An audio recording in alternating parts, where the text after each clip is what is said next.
Thank you, everybody. I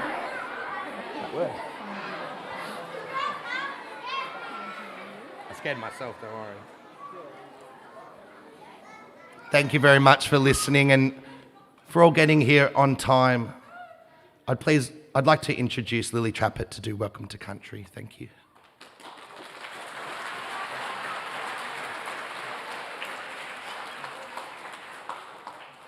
We, the community of Doveton College, acknowledge and pay respect to the elders past and present and emerging of the traditional custodians of the land on which we are meeting today. We extend our respect to Aboriginal and Torres Strait Islander people who are present. We would also like to acknowledge our children because they are our future. We acknowledge the importance of education for all our children and the significant role played by our teachers and support staff who shape our learning. We acknowledge and respect the diversity of our college community. We acknowledge ours is a community of ideas and one free from discrimination, intolerance, or injustice. We acknowledge these as important foundations of our community. Thank you.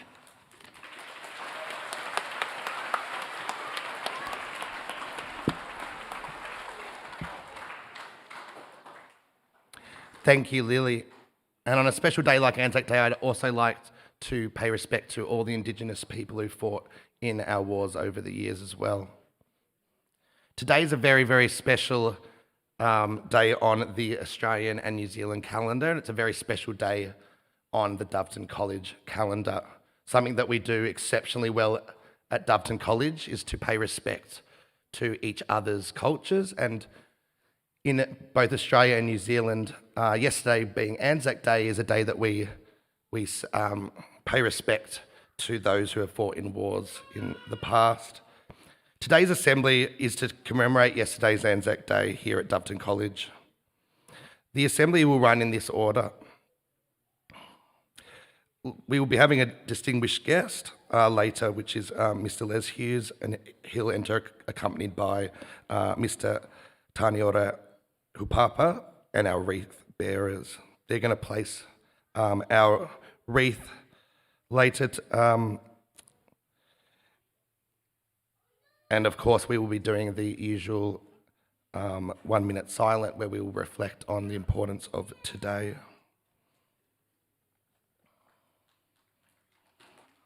Thank you.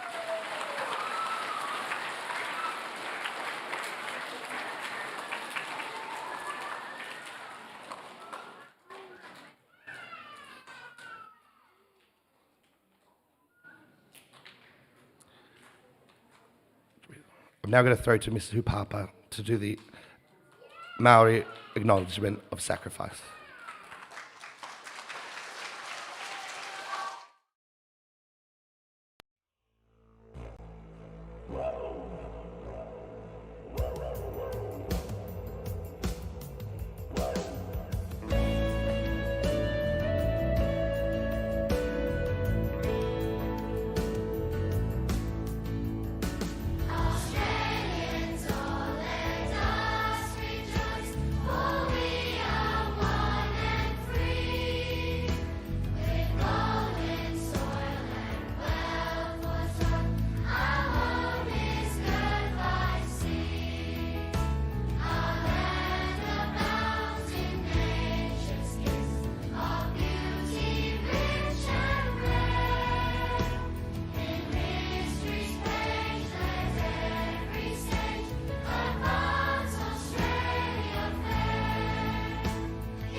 Thank you very much.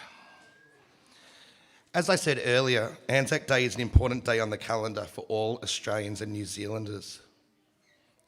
As an Australian, it is very important to me Today it reminds me of my grandfather's journey to becoming an Australian. As a young man, my grandfather was a member of the Dutch Navy. He was forced to leave his own country and retreat to England during World War II, as enemy soldiers took control of his country, taking the lives of many, many people, including every member of his family. In England, my grandfather continued to serve in the British Navy. He also met and married my grandfather. And after the war finished, my grandfather moved his young family, which included my 10-year-old father, to Australia. And they moved to Australia to make a better life. For me, Anzac Day allows me to show the gratitude I have for the Australian and New Zealand soldiers who protected and served our country while fighting in international wars and conflict. Many of these soldiers sacrificed their lives to ensure Australia was a safe and peaceful place. On Anzac Day, I remember how fortunate I am to be an Australian and how important it is to make the most of the opportunities I have been given in life. I remember all the many women and men who risked and lost their lives to fight for the opportunities that sometimes we take for granted. For me, today is about remembering and feeling grateful. I'd like to introduce our two guests. Our first guest today is going to be Mr. Les Hughes, and he will be followed by one of the Maori battalion descendants, Mr. Tani Ora Hupapa. Can you please welcome Mr. Les Hughes?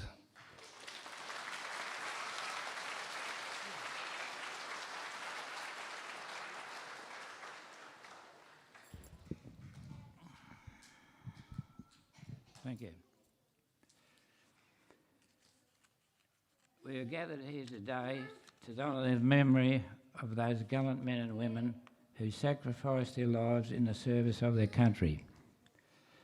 By your presence here, I know there is no doubt in your hearts and your minds that the Anzac Day is especially significant. In cities and towns throughout Australia and overseas, ceremonies like this are a permanent reminder that our Anzacs thought that this wonderful country of ours was worth fighting for. Today, I would like to talk about three aspects of Anzac Day. Why do we commemorate Anzac Day on the 25th of April? What the name of the day represents and the nature of Anzac legacy. To the date first, April the 21st, is of course the anniversary of the day Australian troops landed at Gallipoli in 1915. However, this event in isolation doesn't seem enough to make the date significant. Gallipoli is not the first time that Australians had been in battle, and it was by no means an outstanding success. Australians had previously fought in the Maori Wars and deployed to Sudan in 1885, and had fought against the Boer War, in the Boer War between 1899 and 1902. Gallipoli was not even an Australian battle, for we landed and fought alongside troops from New Zealand, Britain, France, Newfoundland.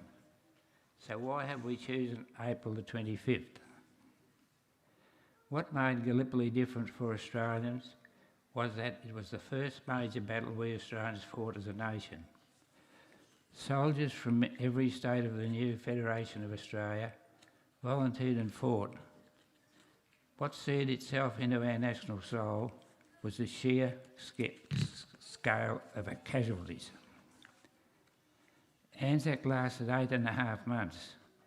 In that time, 7,600 Australians and 2,500 New Zealanders were killed.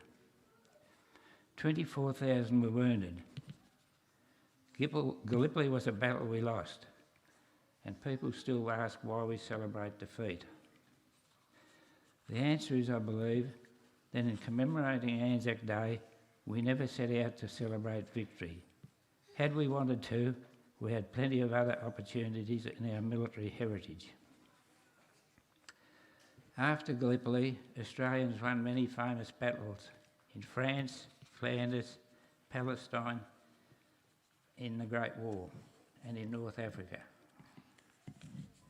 and the Middle East, and the Southwest Pacific, in the air and at sea in subsequent wars.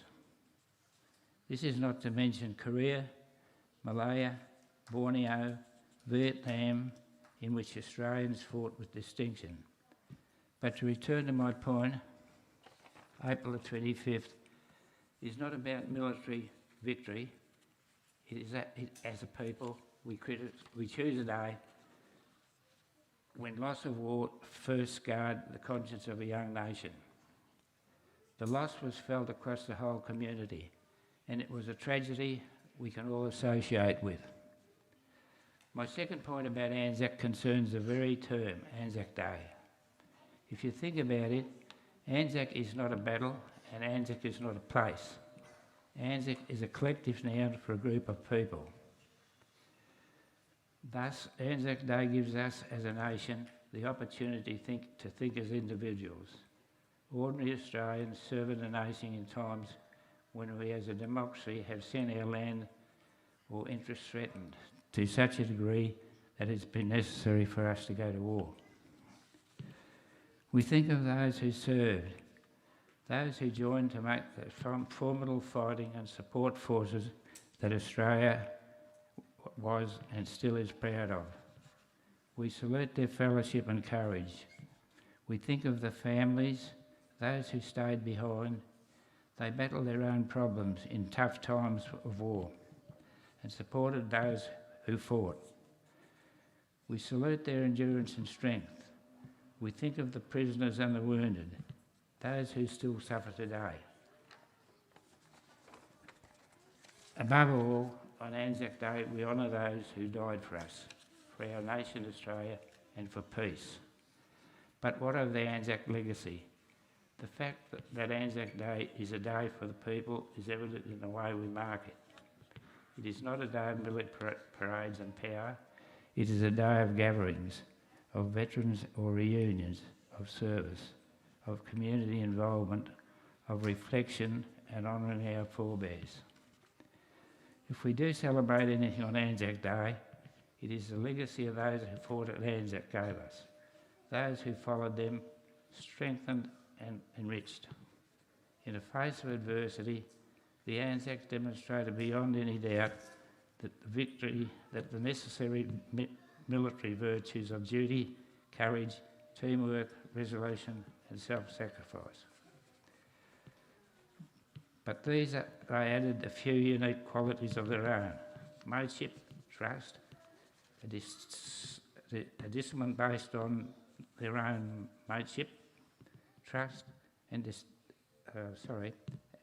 earned respect, and not assumed worth, initiative and resourcefulness, wry humour, and what is forgotten, a respect for the courage and capability of friend and foe alike. The excellent and unique reputation surrounding ANZAC Day survives even today in our armed forces.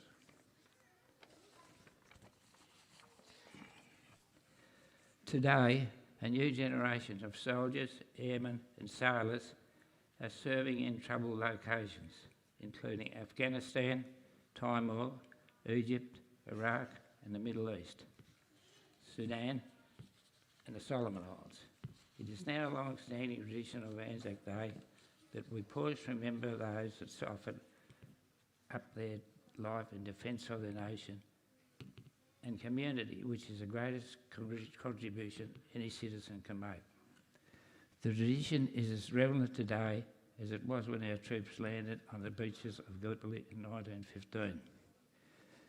We only have to recall those Australians that have died or been injured in recent years on operations overseas and within Australia to protect Australia and its national interests. Australia Day is a great Australian New Zealand tradition. It is celebrated all over the nation, wherever Australians are overseas. It is our day, a day to remember with affection and the courage of people and the value of friendship, to honour the dead and to acknowledge those who suffer from the effects of war. We do not celebrate victory or glorify war. We celebrate the human spirit, the spirit of ANZAC. Thank you.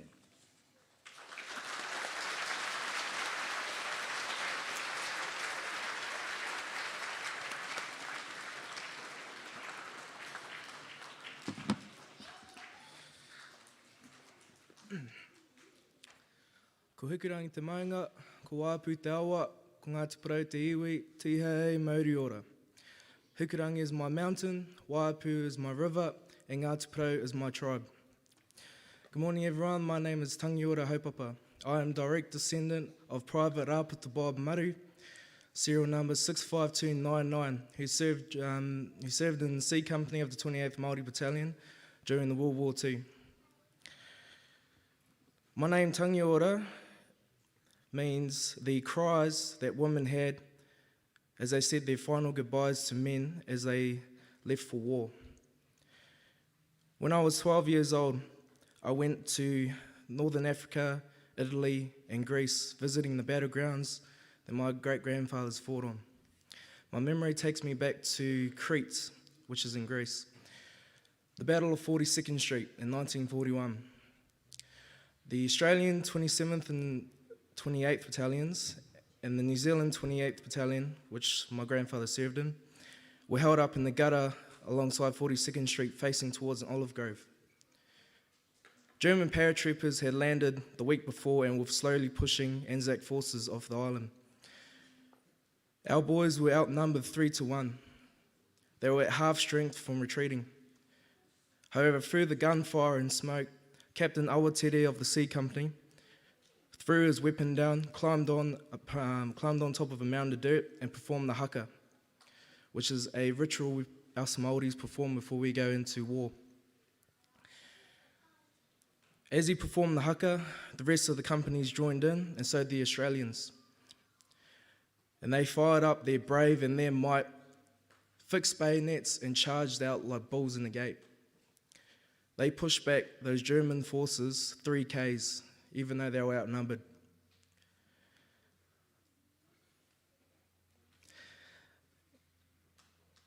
I shall now read the ode.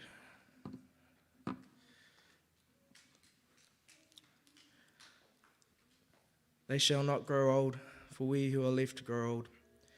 Age shall not weary them, nor the years condemn. At the going down of the sun, we will remember them. We will remember them. And as a tribute to my great-grandfather, I shall now read the Maori version. E kore rātou e kaumatoatia, pēnei ia tātou ko mahue nei. E kore hoki rātou e ngoikore, ahakoa pēhea e ngā āhuatanga o te wā. E te hekinga atu o te rā, tae noa ki te aranga mai e te ata. Ka mamahara tōnu tātou ki a rātou. Ka mamahara tōnu tātou ki a rātou.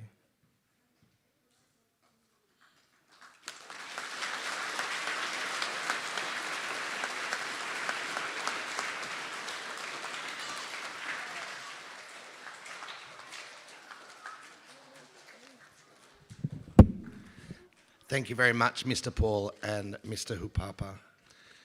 Could we please show the most amount of respect that we can now when we stand to get ready for the last post and the 1 minute silence? Please stand up.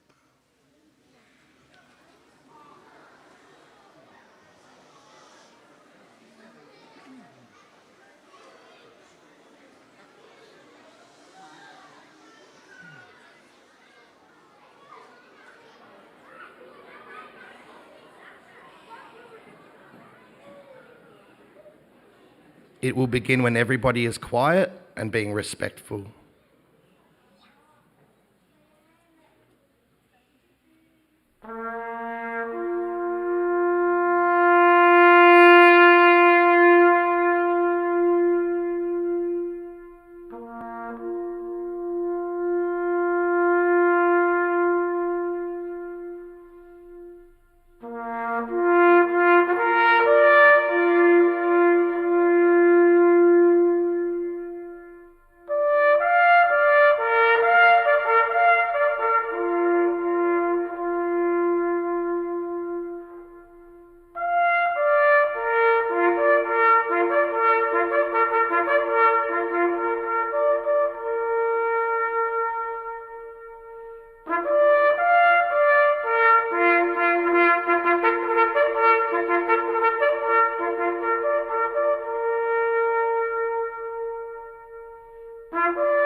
lest we forget.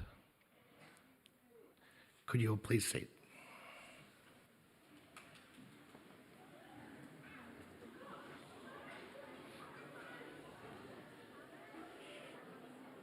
I'd like to now introduce our college principal, Mrs. Gibson.